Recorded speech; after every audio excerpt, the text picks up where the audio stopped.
My self Manisha. मैं पटना जैसे छोटे शहर से आई हूँ। अभी 4 दिन पहले ही बॉम्बे आई हूँ, मैं और मेरी मम्मा।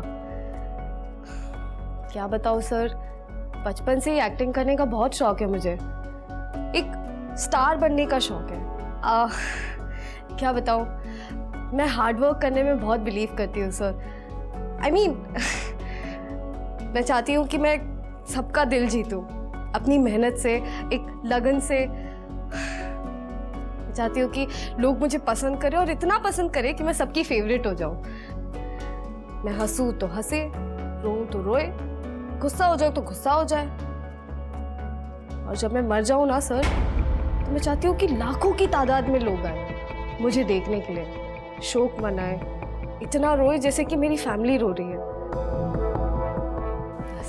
बड़े अजीब सपने हैं तुम्हारे। है तो सर, पर जो है यही है।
देखिए, आप लोग अंदर नहीं जा सकते, रुकिए।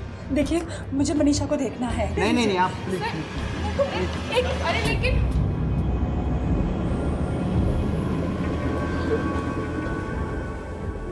कुछ पता चला कैसे हुआ? I just heard it. यार, यहाँ कोई कुछ बताने को तैयार नहीं है। वो सुसाइड नहीं कर सकती अरुणी। I know. सर, कुछ और बात है।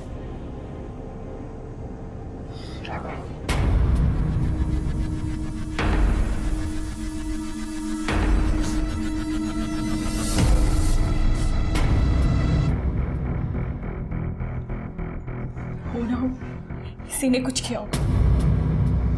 मुझे भी इस पर शक है। इसे फांसी होनी चाहिए।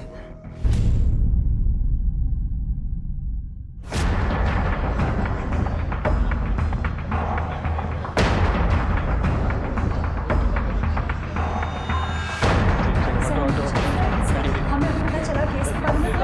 प्लीज अंदर नहीं जाने देना सर। शांत रहिए। देखिए, हमें भी अभी पता चला, हम ऐसे कुछ नहीं बोल सकते। आप एक बार पता तो करिए। हम कोशिश कर रहे हैं सर, हम कोशिश कर रहे हैं। प्लीज आप पोस्टमार्टम में किसी भी तरह की लापरवाही नहीं होनी चाहिए, क्योंकि अगर गलत खबर बाहर गई तो र्यूमर्स फैलने के ज्यादा चांसेस हैं। बाय द वे, इसकी बॉडी को लाया कौन था? सर, पता चला है कि इसका बॉयफ्रेंड राघव, उसी ने सबसे पहले बॉडी को देखा था। और वो राघव अब है कहाँ? सर, वो इसे यहाँ छोड़ के चला गया। मनीषा के दोस्तों से उसका नंबर मिला, फोन ट्राई कर रहा हूँ लेकिन लग नहीं रहा है।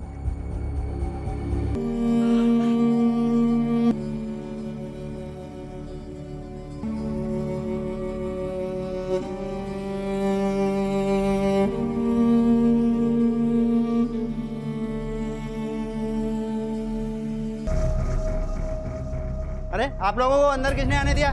हाँ, हटिए, जाइए प्लीज। मैम, आप कुछ बोलेंगी? आपके फ्रेंड ने please excuse us for a while, please.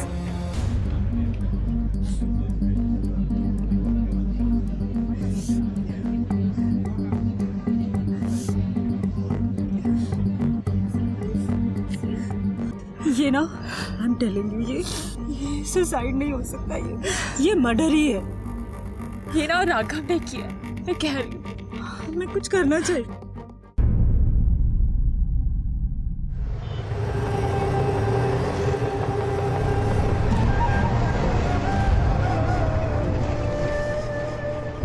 मैं मनीषा की माँ हूँ। मनीषा की माँ। मैम, आपकी बेटी ने इतना बड़ा कदम क्यों उठाया? मैम, आप कुछ बोलना चाहिए। सर, आप कुछ बताइए हमें।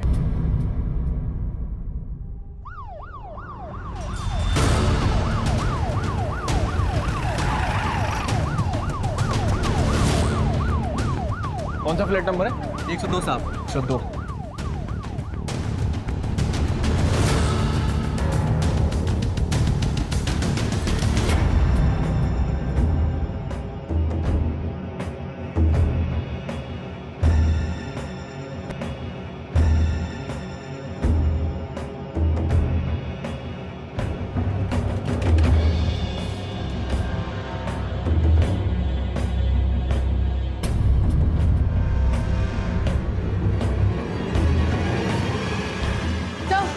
टेलीफोन मिला है।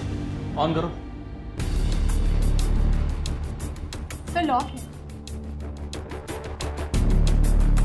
टेक्निकल डिपार्टमेंट भेजो, ऑन करवाओ। Sure sir. और इसे रखो। राघव साहब अकेले आए थे, करीब शाम के 4-5 बज रहे होंगे साहब।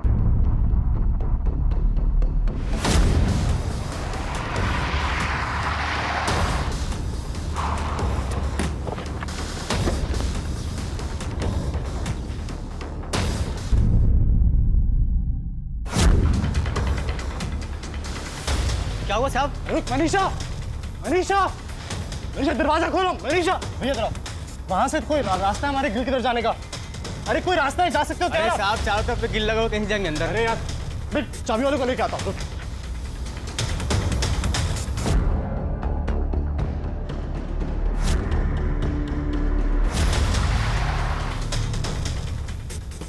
भैया जल्दी चलो, जल्दी चलो, जल्दी चलो।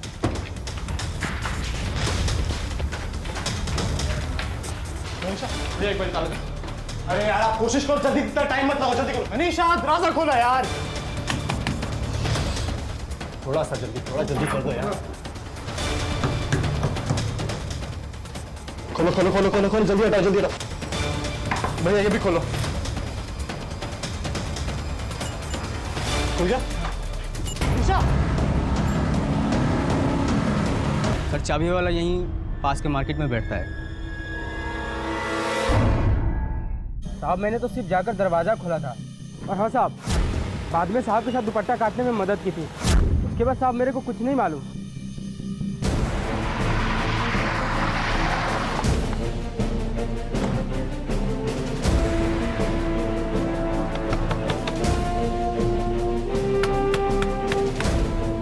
एक्सक्यूज मी, घर में कोई भी नहीं है। आप कौन? मैं उनका पड़ोसी। कहाँ गए हैं ये लोग? सर मिस्टर द्विवेदी कल तो दिखे थे, पर शाम को कहीं चले गए वो। कुछ पता है कहाँ गए हैं ये लोग? नहीं सर, आइडिया तो नहीं है। राघव और उसके घर वाले दोनों ही गायब हैं। मोबाइल कंपनी से अपडेट मंगवाते रहो। राघव का फोन जैसे ही एक्टिवेट होता है फौरन अलर्ट जारी करो। या तो राघव इस केस में इन्वॉल्व है या फिर उसे डर था कि फंस जाएगा। जो भी हो, इस राघव को ढूंढना बहुत जरूरी है। चलो।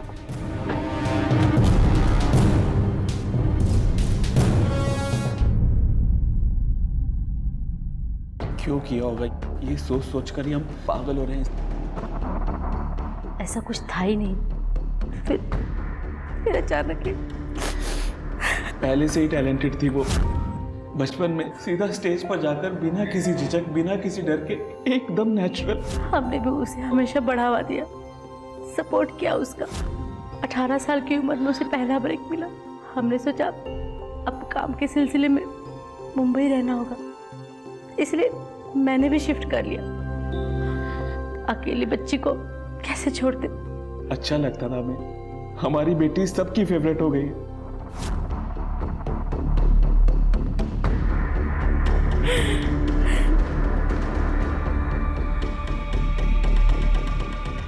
ठीक है, हम चलते हैं। वैसे आप लोगों को कुछ याद आए और कुछ बताना चाहें तो बताइएगा। PSI नीरज का नंबर है आप लोगों के पास? जी इंस्पेक्टर।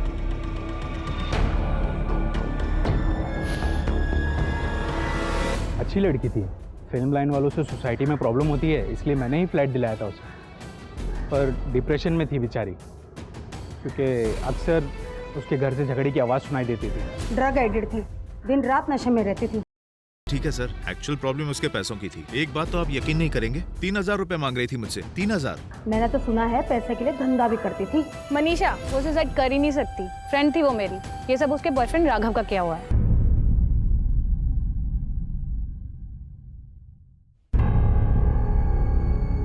जबरदस्ती या स्ट्रगल के कोई निशान नहीं है। लिगेचर मार्क्स, लिप्स, जुबान का बेस नीला पड़ गया है, स्लाइटली एलोंगेटेड नेक। क्लियर है सुसाइड केस है। डॉक्टर, क्या ऐसी पॉसिबिलिटी है कि मनीषा को किसी और ने लटकाया हो? Not possible. और ये मार्क्स? ये सूजन के मार्क्स, ये स्वेलिंग मरने के बाद के हैं। बॉडी को नीचे उतारते वक्त या फिर हैंडल करते वक्त लगे होंगे। और पेट के बगल में जो निशान है वो काफी पुरानी इंजरीज के निशान हैं। यही कोई 4-5 महीने पहले के हैं। मीडिया में इस तरह की बातें फैल रही हैं कि मनीषा एडिक्ट थी। मुझे नहीं लगता कि वो एडिक्ट थी। अगर ऐसा होता तो हमें पोस्टमार्टम में जरूर दिखता। वैसे बॉडी में अल्कोहल के ट्रेसेस भी हैं। सर, इसके पड़ोसी और गार्ड ने बताया था कि पिछली रात किसके घर में पार्टी हुई थी। और वो दवाइयाँ जो मनीषा के घर से मिली थी? उसे हम चेक कर रहे हैं। शायद हो सकता है कि उसने डिप्रेशन के लिए लिया हो। एक बार डिटेल रिपोर्ट आ जाने दीजिए, हम आपको क्लियरली कह देंगे। ठीक है डॉक्टर। ओके। सर, बहुत कॉमन केस है। सेलिब्रिटी थी ना, इसलिए मीडिया और लोग तरह तरह की बातें कर रहे हैं। प्रॉब्लम ये है कि इस केस में सबको बयान देने का शौक है। इन बयानों पे हम रिलाई ही नहीं कर सकते। कौन सच बोल रहा है, कौन झूठ बोल रहा है, कौन सिर्फ अंदाजे से बयान दे रहा है, कुछ भी कह पाना मुश्किल है।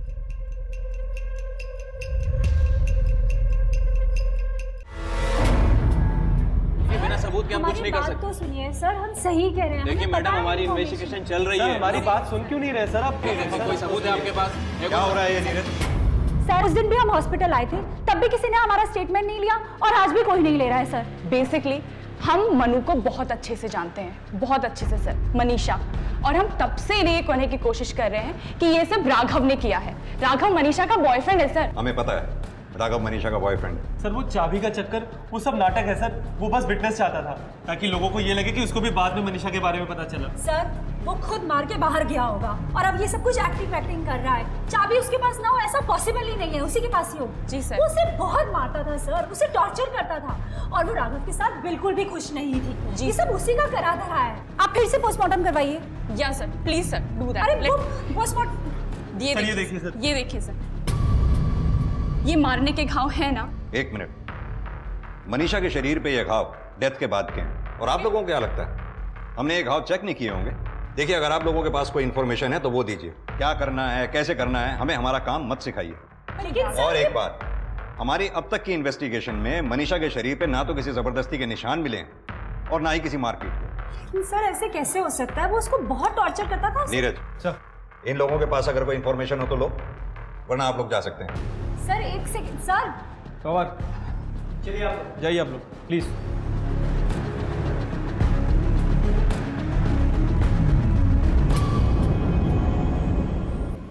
यहाँ कोई कुछ कर ही नहीं रहा है। But we must do something for Manisha. Listen, एक काम करते हैं, हमें प्रेस कॉन्फ्रेंस बुलानी चाहिए। इनफैक्ट मैं तो कहती हूँ उसके मॉम डैड को भी बुलाते हैं, वो आएंगे तो ज्यादा इफेक्ट पड़ेगा। सही कह रही हो।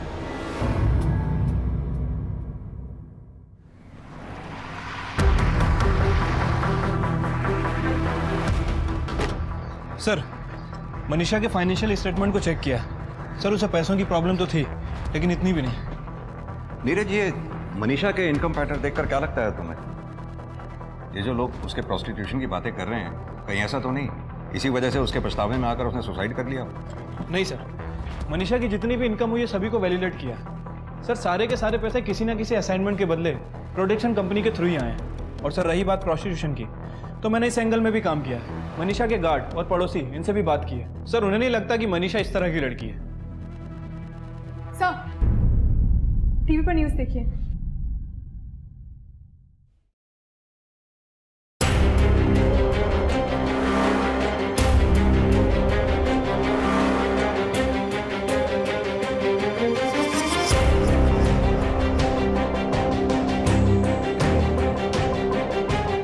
हमें लगता है कि मनीषा को फोर्स किया गया है सुसाइड करने के लिए। हाँ, मेरी बेटी ऐसी थी ही नहीं, उस राघव ने कुछ किया है, वरना वो ऐसा क्यों करती?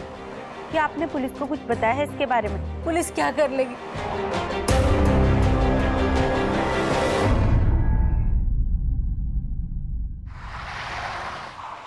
देखिए, मैं आप लोगों से सिंपल सवाल पूछ रहा हूं। अगर आप लोगों को राघव पर इतना ही शक था तो आपने हमें पहले क्यों नहीं बताया? आप डायरेक्टली हमारे पास आते, हम तो खुद आए थे आपसे मिलने।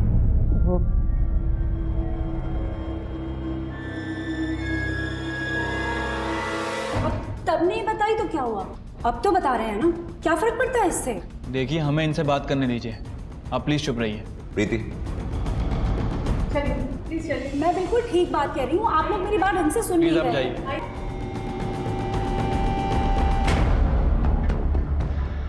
देखिए मिस्टर हरीश, पहले ही अफवाह, आरोप, मनगढ़ंत कहानियां फैल चुकी हैं। आप लोग तो मनीषा के पेरेंट्स हैं, आप लोग तो कम से कम ऐसी बातों को बढ़ावा ना दें। जो फैक्ट्स है उसी पे बिलीव करिए, सच खुद ब खुद सामने आ जाएगा। सर, उस लड़के से मनु की मुलाकात 1 साल पहले हुई थी। उसके किसी कॉमन फ्रेंड ने उसे मिलवाया था। सच कहूँ तो लड़का मुझे पहले ही अच्छा नहीं लगा। मनु समझदार थी, इसलिए हमने उसे कभी रोका टोका नहीं, उसे पूरी छूट दे दी। मनु के साथ मैंने भी शिफ्ट कर लिया था। धीरे धीरे राघव भी यहाँ आके रहने लगा। हमने सोचा हमारी बेटी जानती है वो क्या कर रही है, और वैसे भी मुंबई में ये सब तो चलता है। पहले पहले तो सब ठीक था, उसके बाद राघव ने मन्नू को हमारे खिलाफ भड़काना शुरू किया। पार्टियाँ, शराब, ये सब हमारी मन्नू कभी नहीं करती थी सर। ये सब उसने सिखाया उसे। मुझे ज़्यादा गुस्सा तो तब आया जब वो मन्नू के पैसे में, उसके काम में घुसने लगा। सर, वो मन्नू को इस्तेमाल कर रहा था, पर मन्नू उसे शादी करना चाहती थी। वो बात बात पर बात को टाल जाता था। अब पूछिए ना उस लड़की से जो उसके घर पे काम करती थी, उसी के सामने सब कुछ होता था।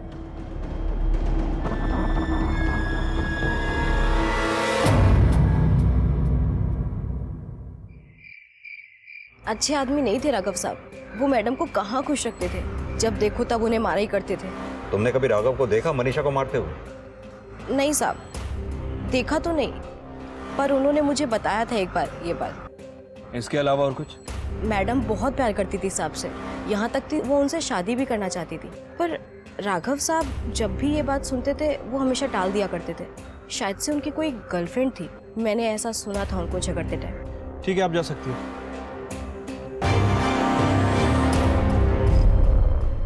सर, राघव की दूसरी गर्लफ्रेंड। सर, एक और एंगल निकल गया इसके बारे में। ये राघव के बारे में कुछ पता चला? नहीं सर, अभी तक तो लोकेट नहीं हुआ है। सोसाइटी वालों से दोबारा बात करो, पड़ोसियों से भी। हो सकता है दूसरी गर्लफ्रेंड से जुड़ा मामला कोई सामने आए। ठीक है सर। अच्छा, पिछले कुछ दिनों में मनीषा का किसी से कोई लड़ाई, कोई झगड़ा या ऐसी कोई बात जो आपने नोटिस की हो? सर, मैंने कितनी बार कहा है कि फिल्मी लोगों को तो घर देना ही नहीं चाहिए। एक बार मैं घर पे जा रही थी, तब मैंने दरवाजे से बहुत आवाज सुनी। Thank you.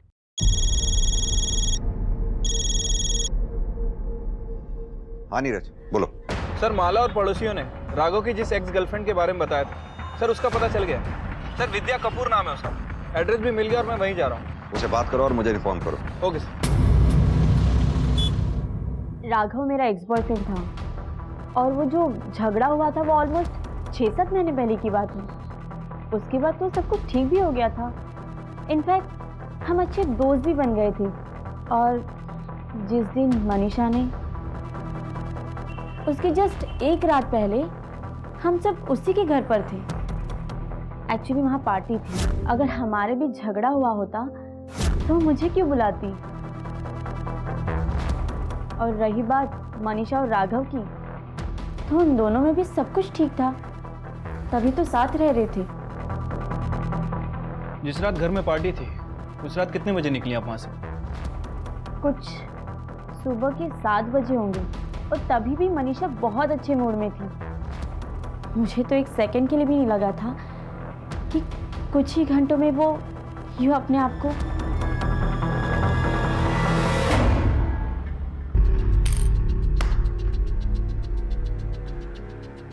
सर, गार्ड ने ये कंफर्म किया है कि जो लड़की मनीषा और राघव के घर आई थी वो राघव की एक्स गर्लफ्रेंड विद्या कपूर है। सर, मनीषा का बॉयफ्रेंड राघव अपने लॉयर के साथ आया है। सर, ये बहुत डिस्टर्ब था और काफी टूट चुका था। ऊपर से मीडिया का ये सर्कस, मुझे पता था ऐसा कुछ होगा, इसलिए से कुछ समय के लिए दूर लेकर चले गए थे। अपसेट था सिर्फ इसलिए दूर ले गए थे, या फिर मीडिया में देखकर अपना बयान बदल सके इसलिए? सर, मीडिया के बारे में तो आप जानते ही हैं, सब अटकलें लगा रहे हैं। किसी के पास कोई ठोस इन्फॉर्मेशन नहीं है। वैसे भी कुछ लोग स्पॉटलाइट में आना चाहते हैं, कुछ लोग तो इसे मर्डर भी बता रहे हैं, लेकिन किसी में कोई सच्चाई नहीं है। आप जानते हैं, मेरे बेटे को बचाना भी था ना, इसलिए दूर लेकर चला गया था सर। और हम सच ढूंढ निकालना चाहते हैं। बाहर मीडिया में क्या हो रहा है इससे इन्वेस्टिगेशन का कोई लेना देना नहीं। राघव, हम तुमसे सीधा जानना चाहते हैं। सर झूठ बोल रहे हैं सर सबके सब। सर जिस तरह से उसके दोस्त हॉस्पिटल मुझे देख रहे थे ना, सर मैं तभी समझ गया था कि वो मुझे फंसाने वाले हैं। इसलिए जब न्यूज़ मिली कि मनीषा नहीं रही, मैं इमीडिएटली उसके पेरेंट्स को इन्फॉर्म करके वहाँ से चला गया सर। मेरी लाइफ तो पूरी 1 सेकंड में ख़राब हो गई। उस दिन एग्जैक्टली क्या हुआ था वो बताओ। सर 7 बजे तक हमारे घर में पार्टी चल रही थी। उसके बाद सब लोग चले गए, हम सो गए। फिर कुछ 3:30 बजे के आसपास मैं उठा। मैं जब बाहर गया मैंने देखा मनीषा फिर से दारू पी रही थी। सर उसे आदत लग गई थी दारू पीने की। अच्छा तुम क्या कर रहे हो? पी रही हूँ, दिखाई नहीं दे रहा? अरे यार 3:30 बज रहा, अभी 7 बजे पार्टी खत्म हुई, तूने फिर शुरू कर दिए। अब तुम मुझे सिखाओगे कि मुझे अपनी लाइफ कैसे जीनी चाहिए? अरे लाइफ नहीं सिखा रहा हूँ यार, तुझे बस बोल रहा अभी। मेरे पैसे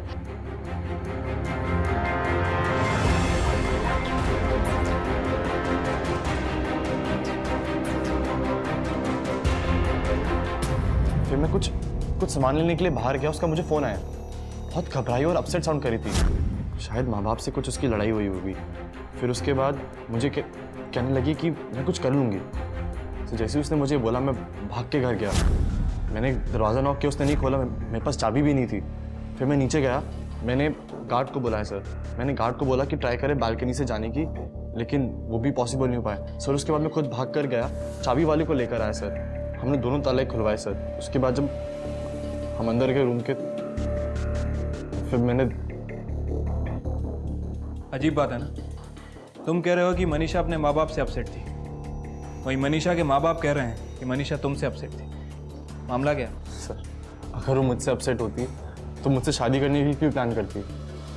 सर सच बात तो ये है कि उसके माँ बाप बहुत बड़े लालची लोग हैं सर, उसे बहुत यूज़ करते आए हैं। और जब मनीषा को इस बात का पता चला तो उसने खुद उनसे दूर जाने को सोचा। सर आप बिलीव नहीं करेंगे, उसके पेरेंट्स ने लोन के लिए उसका एक झूठा एज सर्टिफिकेट बनाया ताकि प्रूव कर सकें कि वो एक अडल्ट है। हमने सुना है आपकी बेटी मनीषा आप लोगों का खर्चा उठाती थी। अगर बेटी माँ बाप का ख्याल रखती थी तो उसमें बुरा क्या इंस्पेक्टर साहब? वो जानती थी कि उसके लिए हम क्या क्या नहीं करते। उसको बढ़ावा देने के लिए सब कुछ छोड़कर हम यहाँ चले आए। सर बहुत छोटी सी फैमिली थी हमारी, हम लोग सब बहुत खुश थे, पर उस राघव ने आकर सब सत्यानाश कर दिया। ऊपर से हमें ही वहां से लौटना पड़ा। और वो झूठे डॉक्यूमेंट्स, उनका क्या? कोई झूठे डॉक्यूमेंट्स नहीं है इंस्पेक्टर साहब, वो झूठ बोल रहा है। अरे मनीषा को शराब की लाश उसी ने लगवाई थी। मनीषा के फादर का कहना है कि मनीषा को शराब की लत तुमने ही लगवाई थी। मैंने? सर मुझसे मिलने से पहले वो शराब पीती थी। और उसे लत किसने लगाई? उसके बाप ने। सर वो खुद शराबी है। मैं ड्रिंक करता हूं, लेकिन कभी कभी। इसका मतलब ये नहीं कि मैं शराबी हूं। इंस्पेक्टर साहब, कौन सा बाप अपनी बेटी को शराब की लत लगवाएगा? राघव की नजर मेरी बेटी की दौलत पर थी और इसीलिए उसने हम दोनों को उससे अलग किया।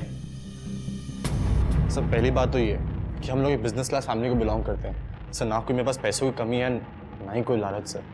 सर दूसरी बात, जब मैं मनीषा से मिला था उसके पास कोई काम भी नहीं था सर। एक और बात सर, मुझसे मिलने से पहले मनीषा के पास 3 साल तक बहुत काम था। इतना काम होने के बावजूद भी वो अपने माँ के साथ एक किराए वाले घर में रहती थी। सर आप खुद बताओ मुझे कि मैं उसके पैसों में बेचता था उसके माँ बाप। सर सच तो ये है कि उसके माँ बाप उसको बार बार बाहर जाके काम ढूंढने के लिए कहते थे ताकि वो कमा के लाए और अपनी ये जरूरतें पूरी कर सके। ये है सर। राघव का कहना है कि आप लोग अपनी जरूरतें पूरी करने के लिए मनीषा पर दबाव डाल रहे हैं। कैसी जरूरत है सर? वो तो वैसे ही परेशान थी काम ना मिलने की वजह से। घर पे बैठ बैठ कर मेंटली ड्रेन हो चुकी थी। हमने देखा है उसे उस कंडीशन में, हमसे देखा नहीं गया। हम उसे हमेशा इनकरेज करते थे, इसीलिए हमने उसे कहा बाहर जाओ, लोगों से मिलो। लोगों से मिलोगी, कुछ काम मिलेगा तो सब ठीक हो जाएगा, वरना वो डिप्रेशन में चले जाती। ये सब हम उसके लिए कर रहे थे सर, अपने लिए नहीं। ये सब बोल रहे हैं राघव? आपको पता है मनीषा के सारे डेबिट व क्रेडिट कार्ड अपने पास रखता था, बल्कि उन्हें यूज भी करता था। मनीषा का बैंक अकाउंट वही हैंडल करता था। उसकी दोस्तों ने आंखों से देखा है, उन्होंने बताया हमें इंस्पेक्टर साहब। सर 24 साल की इंडिपेंडेंट लड़की थी वो। आप खुद मुझे बताओ सर, मैं फोर्सफुली कैसे उसके कार्ड्स अपने पास रख सकता हूँ? रखने देती वो मुझे? सर आप खुद सोचिए। सर एक बार मैंने उसका कार्ड अपने पास रखा था, वो भी इसलिए क्योंकि उसको सारे पैसे अपने जो थे सब अल्कोहल पर उड़ाने थे। सर आप खुद बताओ, उसे एडिक्शन हो चुकी थी। सर ये सच जो है ना, उसके दोस्तों ने आपको नहीं बताया होगा।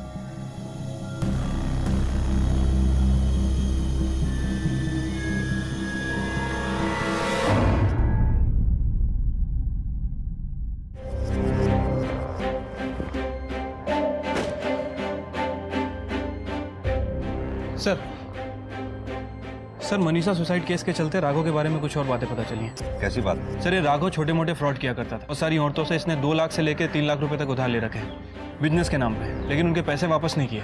बहुत सारे थाने में इसके खिलाफ कंप्लेंट भी दर्ज है। सर मैंने कोई फ्रॉड नहीं किया सर। सर बिजनेस में रिस्क होता है, ये बात सब इन्वेस्टर जानते हैं। मैंने सारे पैसे बिजनेस में लगाए थे, अब बिजनेस फ्लॉप हो गया तो सब मुझे फ्रॉड बोलने लगे हैं। सर आप मुझे बताओ। राघव तुम्हें कुछ ये अजीब नहीं लगता? तुम्हारे मुताबिक तुम्हारे आसपास के सभी लोग झूठ बोल रहे हैं, इकलौते सिर्फ तुम ही हो जो सच बोल रहे हो। सर ऐसी बात नहीं है सर। ऐसा क्यों है कि अभी जो है सारी बातें बाहर आ रही हैं? खुद सोचिए सर, ये सब लोग सिर्फ और सिर्फ पब्लिसिटी चाहते हैं और कुछ नहीं। सब लोग मेरे बुरे वक्त का फायदा उठाना चाहते हैं, ये सच है सर। मैंने आपको पहले भी कहा हुआ है, अगर आप चाहो तो मेरे और मनीषा के बैंक अकाउंट चेक कर लो सर। उसके अकाउंट से मेरे अकाउंट में कभी कोई ट्रांसफर नहीं हुआ।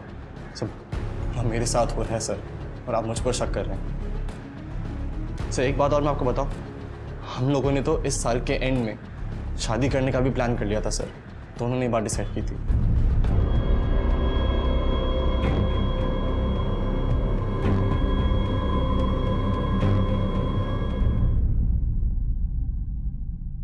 सर मनीषा की फाइनल पोस्टमार्टम रिपोर्ट। सर इसके हिसाब से मनीषा ने 2 महीने पहले अबॉर्शन करवाया था।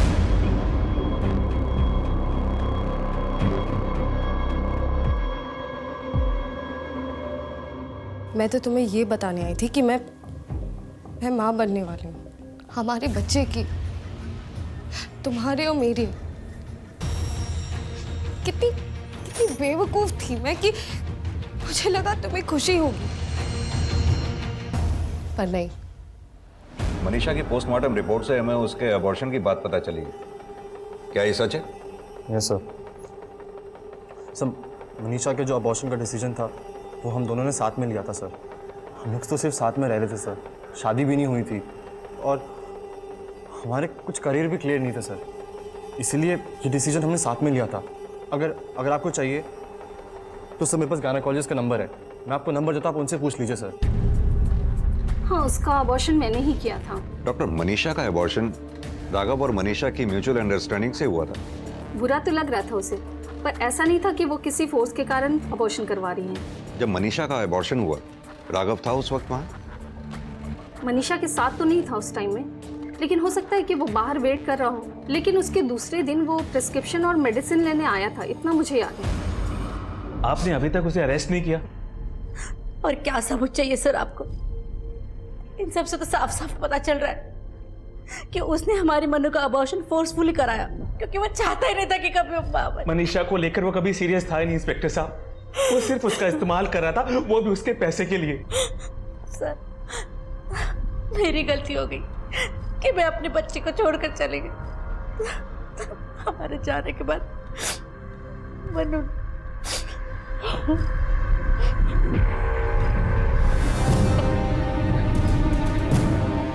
एक्चुअली वो वैसी थी नहीं, बहुत सीधी सादी थी, लेकिन उसके साथ के लोगों ने उसे बहुत उकसाया और उसका दिमाग खराब कर दिया। स्मॉल टाउन से आने वाली लड़कियों की यही प्रॉब्लम होती है, पार्टी करना, गाड़ियों में घूमना। इस वजह से उन लोगों का काम पे से ध्यान हट जाता है। सर मनीषा राजपूत का फोन अनलॉक हो गया है, उसमें आखिरी कॉल की रिकॉर्डिंग भी है। किसके साथ हुई थी उसकी आखिरी बात? सर राघव द्विवेदी। हाँ मनीषा बोलो। राघव तुम क्यों मुझे बार बार ऐसे ही छोड़ के चले जाते हो? मैं तुमसे बात कर रही हूँ Raghav, please try to understand. मुझ पे उंगलियां उठ रही है, मेरे कैरेक्टर पे उंगलियां उठ रही है, मम्मा पापा को भी धमकी मिल रही है। अरे क्या हो गया तुम्हें यार? इतनी छोटी सी बात को इतना बड़ा इशू क्यों बना रही हो तुम? छोटी बात? माय फुट छोटी बात? तुम तुम्हारे लिए होगी छोटी बात, समझ गए? मेरे लिए नहीं है छोटी बात। मैंने अपनी इज्जत कमाई है राघव, ये तुम्हारे लिए छोटी बात है क्योंकि तुम्हारा ईगो बड़ा है। Hello hello Raghav, hello.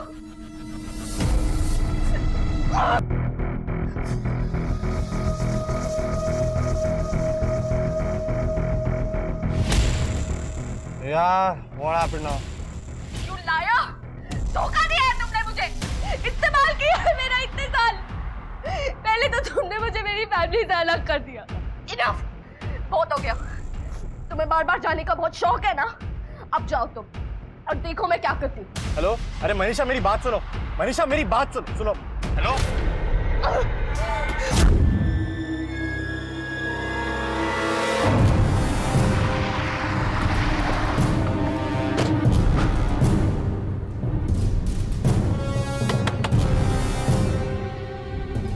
Raghav कहाँ है? हमारे पास राघव का रेस्टोरेंट है, कहाँ है वो? रेस्टोरेंट? हटी। यस, क्या? सर्च करो।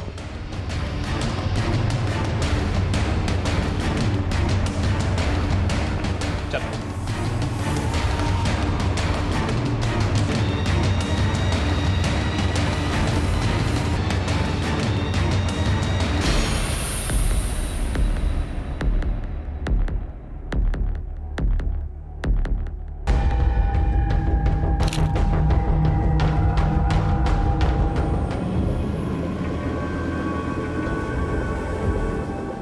मनीषा को आत्महत्या के लिए उकसाने के आरोप में राघव को पुलिस ने गिरफ्तार किया।